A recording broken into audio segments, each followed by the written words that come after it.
Nyt isi ja ukki menee.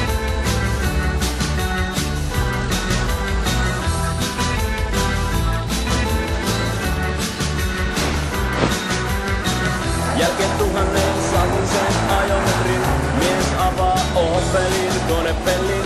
Siellä seisoo nyt harmaa Opeli. On lokakuu ja sateinen keli. Akkuhapon käry silmää kirvelee. Jossain leimataan Opel yskäisee. Kaiva kännykkä ja soita taksi. Työnnä suohon jo se helvetin Opeli.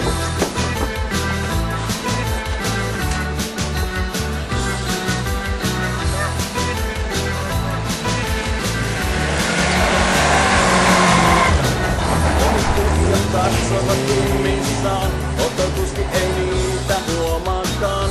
Hän virta avainta niksauttaa, mutta Opeliahan ei käyntiin saa. Hikikarpaloita näkyy otsallaan, kuka käski mennä Opelin ostamaan.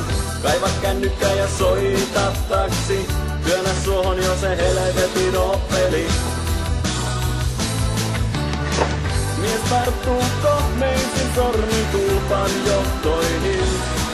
Vasta viimein viikolla moottorin.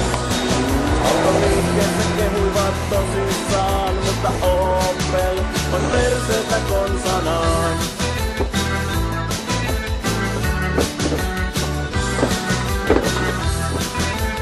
Mutta, mitä tähän sanoo Opel-kuljettaja itse?